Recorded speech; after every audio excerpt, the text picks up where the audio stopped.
के सैद्धांतिक और व्यवहारिक पक्ष में भेद हो सकता है, परंतु व्यवहारिक पक्ष में अगर हमें कानूनों के दुरुपयोग से बचना है और अपने अधिकारों की रक्षा करनी है तो सबसे पहले हमें अपने अधिकारों के विषय में ज्ञान होना चाहिए। मैं दीपक कुमार शर्मा, आज हम स्वतंत्रता के अधिकार की बात करेंगे। भारतीय संविधान में स्वतंत्रता का अधिकार हम पहले भी बात कर चुके हैं कि ये 19 से 22 आर्टिकल के बीच में है, यानी हम बात कर रहे हैं पार्ट 3 की। अब यहां एक डिवीजन होता है, इस डिवीजन को समझ लेना जरूरी है। हमने यहां पे बात की 4 आर्टिकल्स की, जहां पे अगर हम आर्टिकल 19 की बात करें तो ये सिर्फ सिटीजन्स या नागरिक की बात करता है, नागरिकों को मिलने वाले अधिकारों की बात करता है, स्वतंत्रता की बात करता है। इसके लिए आप पॉलिटी सेशन 15 रेफर कर सकते हैं, जिसमें हमने आर्टिकल 19 में दी जाने वाली स्वतंत्रताओं को, नागरिक स्वतंत्रताओं को बहुत तफसील से डिस्कस किया है। अब आते हैं हम वो अधिकार जो सिर्फ नागरिकों को नहीं बल्कि विदेशियों को भी प्राप्त होते हैं स्वतंत्रता के विषय, और इनकी शुरुआत होती है आर्टिकल 20 से, आर्टिकल 21 और आर्टिकल 22। इन तीनों को समझना बहुत जरूरी है, पेपर में सबसे ज्यादा पूछे जाने वाले आर्टिकल्स हैं।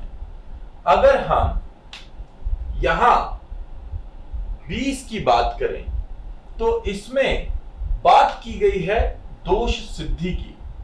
तो इसके 3 पार्ट हैं, फर्स्ट, सेकंड और थर्ड। जहां फर्स्ट पार्ट ये बात करता है कि कोई भी व्यक्ति, कोई भी सजा किसी भी व्यक्ति को, किसी भी व्यक्ति को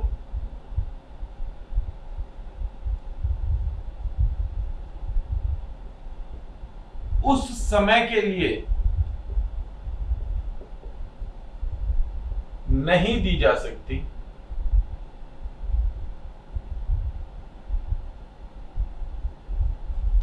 जब वह कानून नहीं था। इसका अर्थ क्या हुआ?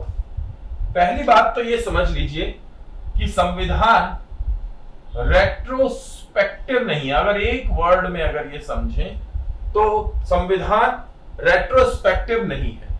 इसका अर्थ हुआ कि अगर 1960 या 70 के दशक में आप किसी सिनेमा हॉल में बैठ करके सिगरेट पी रहे थे और उसका अगर चित्र प्रस्तुत किया जाए आपको सजा देने के लिए, तो उसके लिए आपको सजा नहीं दी जा सकती, क्योंकि तब पब्लिक प्लेसेस में स्मोकिंग अलाउड थी। यानी वो अब कानून बन चुका है, अब आपको उसके लिए सजा दी जा सकती है अगर अब आप मिलते हैं। लेकिन अगर पुराना साक्ष्य प्रस्तुत किया जाए जिस वक्त वो कानूनी नहीं था, तो उसके लिए आपको सजा नहीं दी जा सकती। दूसरी बात, 20 का पार्ट 2, एक गुनाह के लिए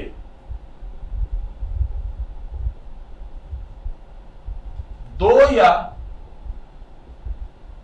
अधिक बार सजा नहीं दी जा सकती। इसका अर्थ क्या है? यह आपको डबल जुपार्डी से बचाता है।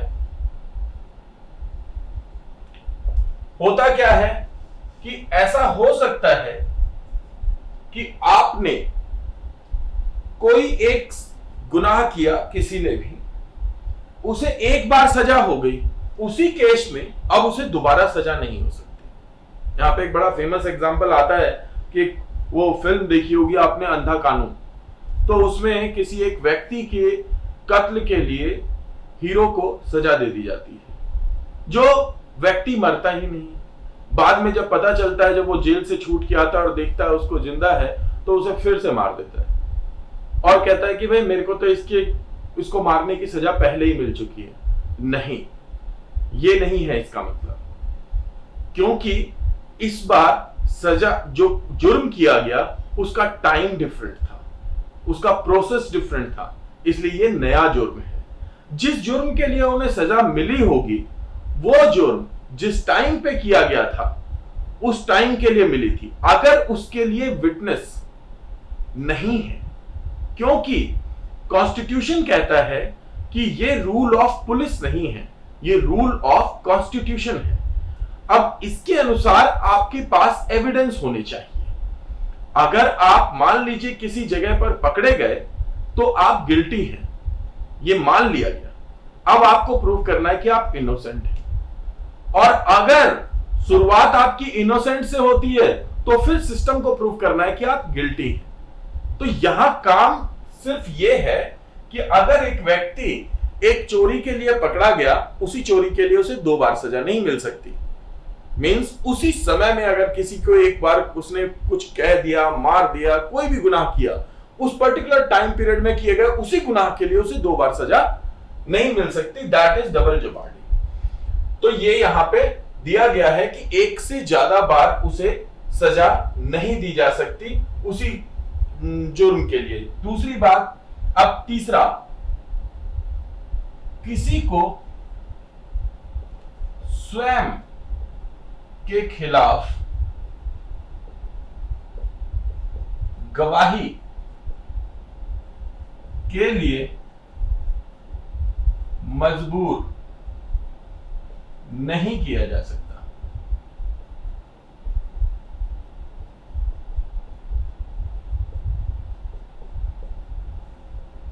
ये 3 हिस्से 20(1), 20(2) और 20(3) किसी भी व्यक्ति के दोष सिद्धि की बात करते हैं, उसकी सजा की बात करते हैं। इसके बाद आता है 21। 21 का अर्थ क्या है? इसे हर्ट ऑफ कॉन्स्टिट्यूशन भी कहा है सुप्रीम कोर्ट ने, और इसे कहा जाता है इक्विवेलेंट। याद रखिएगा, मैं कह रहा हूं इक्विवेलेंट, मतलब समान। किसके? जीवन का अधिकार। भारतीय संविधान नागरिकों को या विदेशियों को जीवन का अधिकार नहीं देता, लेकिन हां, उन्हें दैहिक स्वतंत्रता प्रदान की जाती है। अब ये दैहिक स्वतंत्रता क्या है? 21 कहता है कि विधि द्वारा स्थापित प्रक्रिया के अतिरिक्त किसी को, नॉट टू एनी पर्सन, किसी को उसकी दैहिक स्वतंत्रता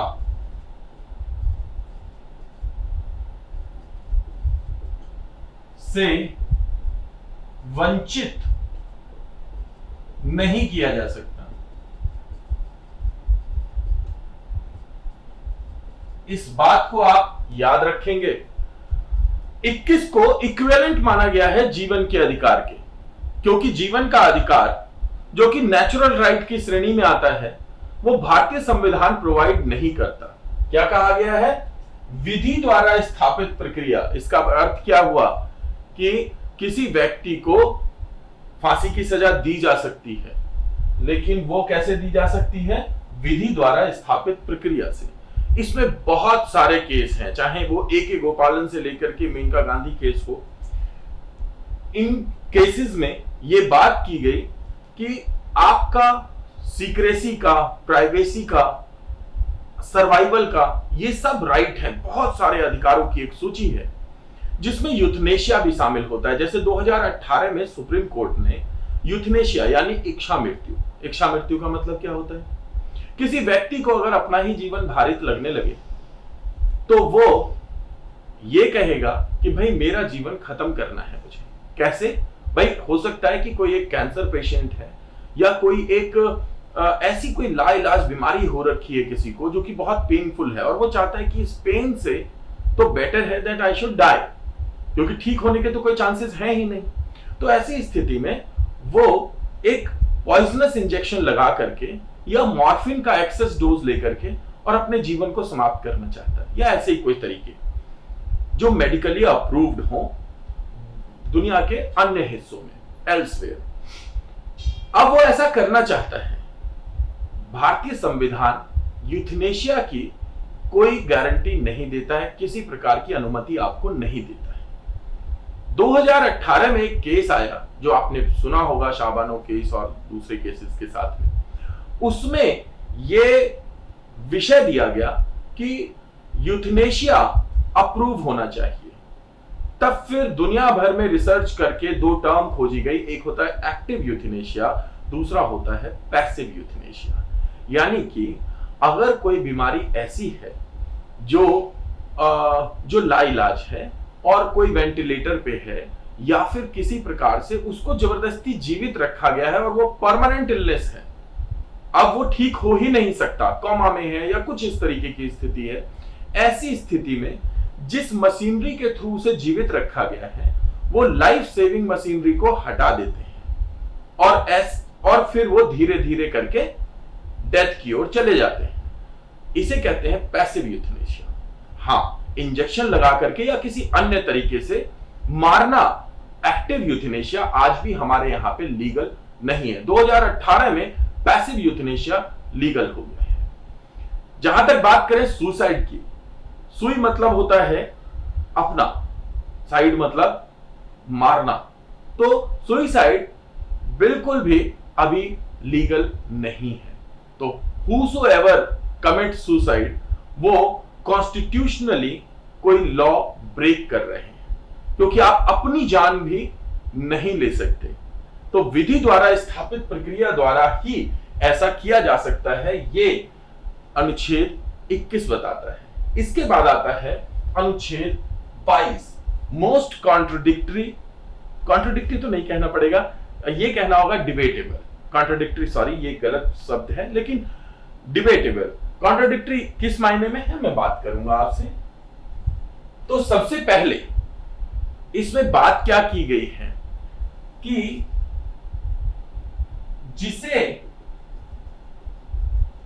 जिस किसी व्यक्ति को पुलिस ने बंद किया है, यानी पुलिस ने गिरफ्तार किया है, तो गिरफ्तारी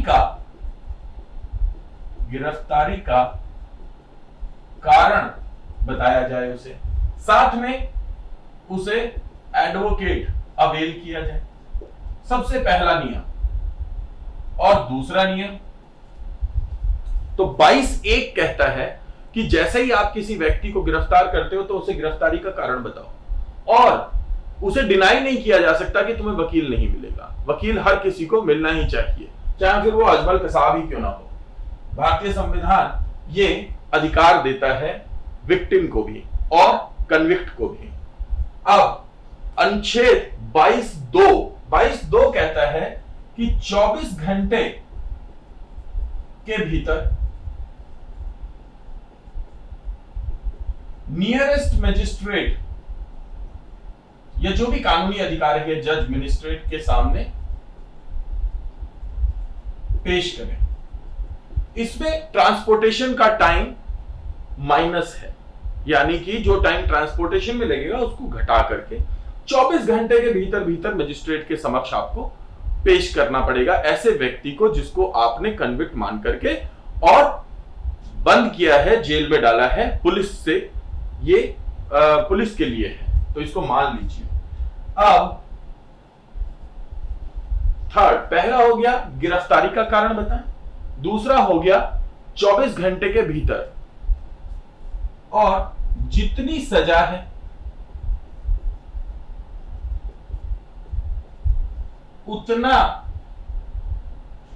उतनी ही दी जाए। मतलब किसी भी स्थिति में जितनी सजा उसे मजिस्ट्रेट ने या जज ने तजवीज की है, हमारे कोर्ट ऑफ लॉ ने तजवीज की है, उतनी दी जाए, उससे ज्यादा किसी भी स्थिति में ना उसे सर्व करना पड़े। लेकिन अब यहां पे बात यह है कि उसने जो क्राइम किया है उसके लिए उसे उतनी सजा मिले जितनी सजा उस क्राइम के लिए है। लेकिन इसमें कुछ राइडर्स हैं, यानी कि इसके कुछ अपवाद हैं। अब अपवाद क्या है? ये दो अपवाद याद रखेंगे, बहुत महत्वपूर्ण है। अगर वो एनिमी स्टेट से आता है, फॉर एग्जाम्पल हमारे यहां गुप्तचर है, किसी दूसरे देश से आया है, और उस पर कोई ऐसा केस बनता है जो देशद्रोह से लेकर के या फिर दूसरे देश के लिए गुप्तचर व्यवस्था के रूप में है, यानी गुप्त इंफॉर्मेशन प्रोवाइड करने का, तो वो एनिमी ऑफ स्टेट कहलाएगा, यानी वो एनिमी स्टेट से आया है, यानी हमारे दुश्मन देश से आया है। ऐसी स्थिति में उसे ये अधिकार प्राप्त नहीं होंगे। इसके अलावा भी कुछ फर्दर कंडीशंस हैं, लेकिन आपको इतना याद रखना होगा। और दूसरा है प्रिवेंटिव डिटेंशन।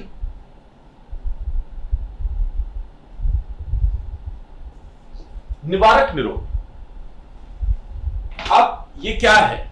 देखिए, किसी को डिटेन करना यानी जेल में डालना दो कारणों से हो सकता है। एक, उसे सजा देने के लिए, लेकिन ये तो तभी होगा जब वो कोई गुनाह कर चुका है।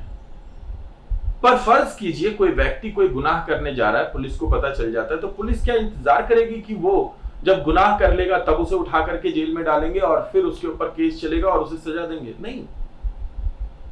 वो कोई व्यक्ति गुनाह करने वाला है, ये अगर पुलिस को पता चलता है तो वो उसे उसी वक्त उठा करके और बंद कर सकते हैं, यानी उसे डिटेंशन में ले सकते हैं। ये कहलाता है प्रिवेंटिव डिटेंशन, कि कोई गुनाह होने से रोकने के लिए ऐसी स्थिति में उसके खिलाफ कोई केस नहीं चलाया जाएगा, और इसे कहते हैं निवारक निरोध कानून, जो कि अनुच्छेद 22 का ही एक अंग है, एक राइडर है, एक अपवाद है, एक एक्सेप्शन है। तो इसको आप याद रखेंगे। बाकी आप याद रखिए, ये तीनों ही विदेशियों को और भारतीयों को, नागरिकों को, सभी को मिलते हैं। अनुच्छेद 19 नागरिक स्वतंत्रता अधिकार को दर्शाता है, जिसके लिए हम प्रीवियसली वीडियो बना चुके हैं। आप इसको याद कीजिएगा, ये बहुत महत्वपूर्ण है दोनों ही दृष्टि से। As a citizen, as a person living in India, you must know what are your rights and what are not. At the same time, you must know that how to fight for your own rights. आपको अपने अधिकारों की कैसे रक्षा करनी है। As well as the second one, these are very important from your paper point of view. आपकी परीक्षा के उद्देश्य से ये बहुत ही महत्वपूर्ण होने वाले हैं, सबसे ज्यादा पूछे जाते हैं। 20 और 21 का महत्व इतना है कि आपातकाल में भी ये समाप्त नहीं होते हैं। 20, अनुच्छेद 20, अनुच्छेद 21 और बंदी प्रत्यक्षीकरण लेख, ये तीनों ही मौलिक अधिकारों के ऐसे सेक्शंस हैं जो आपातकाल की स्थिति में भी, राष्ट्रीय आपातकाल की स्थिति में भी समाप्त नहीं होते हैं। आज के लिए इतना ही। Thank you so much.